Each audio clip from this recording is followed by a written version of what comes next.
Pemirsa, petugas gabungan berhasil menemukan 3 jasad di Desa Cibenying, Majenang, Kabupaten Cilacap, Jawa Tengah. Total sudah 16 jasad yang sudah ditemukan, sementara 7 korban lainnya masih dalam pencarian. Ya, pemirsa, update terkini berkaitan dengan korban ataupun berkaitan dengan insiden longsor yang terjadi di kawasan Desa Cibenying, tepatnya di Kabupaten Cilacap, Jawa Tengah, di mana insiden ini terjadi pada tanggal 13 November 2025 malam hari. Adapun sampai sejauh ini tercatat ada korban mencapai 56 orang dan kemudian 23 orang lainnya sudah berhasil diselamatkan dengan kondisi selamat. Dan kemudian tidak hanya itu, dalam proses evakuasi ini tercatat tinggal 7 korban lagi yang masih dalam proses pencarian. Adapun tim SAR gabungan melakukan proses evakuasi ini dimulai pada pagi hari pada pukul 5.30 waktu Indonesia Barat dan berakhir di pukul 18.00 waktu Indonesia Barat. Tim SAR gabungan menggunakan sejumlah alat berat dengan total 23 eskavator dan kemudian menggunakan 9 anjing pelacak. Dalam proses evakuasi ini tentunya juga ada sejumlah kesulitan, seperti halnya cuaca yang terjadi di malam hari ataupun di sore hari hujan, dan 1 minggu belakangan ini di kawasan Cilacap juga terjadi hujan, dan tidak hanya itu tentunya kontur tanah yang juga bergerak yang menyulitkan sejumlah tim SAR gabungan. Adapun pihak BNPB menyampaikan berkaitan dengan proses relokasi untuk warga sekitar, menyampaikan berkaitan dengan sudah menyediakan lahan kosong untuk menyediakan hunian tetap dan juga hunian sementara untuk warga sekitar yang tercatat ada 296 warga ataupun kartu KK maksud kami. Dan tidak hanya itu, tentunya harapannya tentu di hari ke-6 nanti berhasil menyelesaikan proses evakuasi dari sejumlah korban yang tercatat. Ini ada 16 rumah yang tertimbun. Dari Kabupaten Cilacap, Jawa Tengah, Henry Afril dengan juru kamera Jemi Jasin. iNews melaporkan. Pemirsa, petugas masih memantau pergerakan tanah di titik mahkota longsor di Cilacap, Jawa Tengah. Ya, berdasarkan pemantauan hari kelima pasca longsor, sejumlah retakan baru masih terjadi.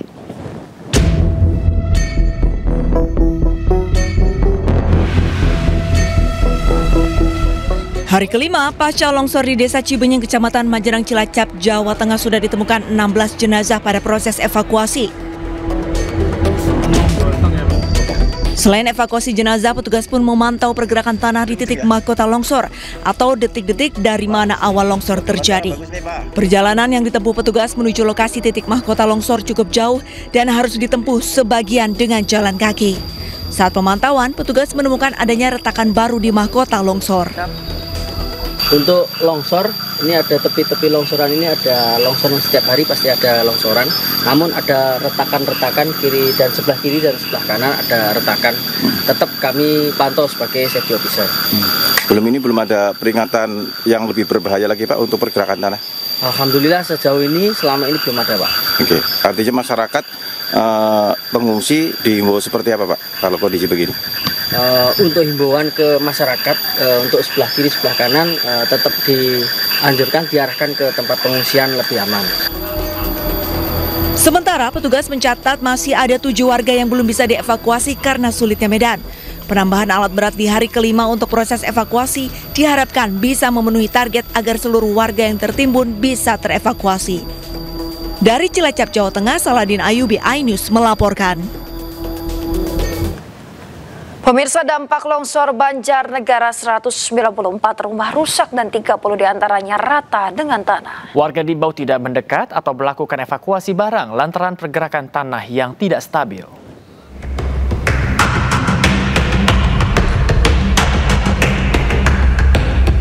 Inilah kondisi rumah warga yang ditinggalkan pemiliknya karena panik menyelamatkan diri. Kini kondisi rumah warga rata dengan tanah akibat longsor tebing setinggi 100 meter menimpa perkampungan. 30 rumah tertimbun longsor, 27 warga dinyatakan hilang. Sementara 194 rumah terdampak tanah longsor dan 671 warga diungsikan. Material longsor menimbun rumah warga setinggi 10 meter. Akibat peristiwa ini, 10 warga mengalami luka-luka. Kini korban selamat diungsikan di 3 tempat, yakni Gor Desa Beji, Gedung Haji Desa Pringamba, dan Kecamatan Pandanarum.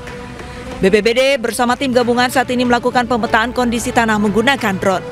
Hasil pemantauan udara diperlukan untuk menentukan zona aman bagi tim penyelamat sebelum pencarian korban dilanjutkan. Untuk di lokasi tanah longsor saat ini masih terjadi pergerakan tanah terus, sehingga hari ini tim sudah berangkat untuk melakukan pengecekan lokasi melalui drone. Apakah masih ada pergerakan yang sangat signifikan ataukah sudah tidak ada pergerakan tanah, sehingga kalau sudah dipastikan tidak ada pergerakan tanah, baru tim-tim yang lain akan menuju ke lokasi untuk mencari barangkali masih ada masyarakat yang ada di lokasi itu. Jadi untuk saat ini akan kami. Pergerakan tanah yang tidak stabil menjadi ancaman serius dan membuat seluruh aktivitas evakuasi harus dilakukan dengan hati-hati. Hingga kini kondisi tanah masih mengalami pergerakan. Warga yang berada di zona rawan longsor diimbau tetap waspada. Selain itu, warga dilarang mendekat ke lokasi bencana. Dari Banjarnegara, Jawa Tengah, Nurdin Fauzi, iNews melaporkan. Ya, sementara itu menurut Gubernur Jawa Tengah Ahmad Lutfi, untuk memudahkan pencarian korban, BPBD bersama tim gabungan sudah melakukan pemetaan lokasi rumah 30 orang yang tertimbun longsor. Ya, warga di lokasi longsor juga akan direlokasi. Kita sudah mapping berdasarkan keterangan dari kepala desa, tempat lokasi peta di mana rumah 30 orang itu tertimpa longsor. Karena longsoran ini kan panjangnya hampir 650, artinya kan hampir panjang sekali. Sehingga tempat tempat spot di mana masyarakat tinggal itu betul-betul penting untuk memastikan bahwa di situ adalah korban yang kemungkinan tertimbun daripada tanah longsor itu. Dan lewat pendekatan kepala desa, terus komunikasi kami dengan warga, beliau insya Allah mau untuk kita lakukan relokasi.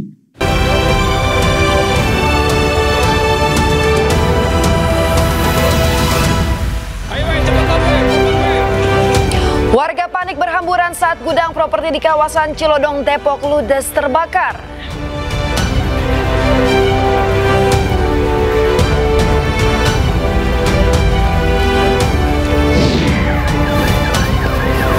Kecelakaan beruntun libatkan sebuah truk tronton dan 4 minibus serta pick-up eksit tol Bawen, Kabupaten Semarang, Jawa Tengah.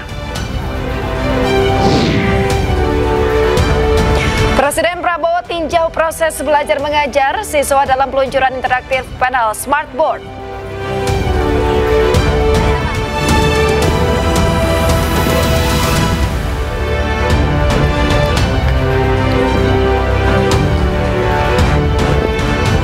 Halo, selamat pagi pemirsa. Senang sekali Ajus Pagi kembali hadir melengkapi informasi Anda pagi hari ini. Selain 3 berita utama tadi, sejumlah informasi menarik lainnya juga tak kami siapkan khusus untuk Anda. Bersama saya Yasmina Tania. Dan saya Bayu Pradana. Dan inilah Ajus Pagi selengkapnya untuk Anda.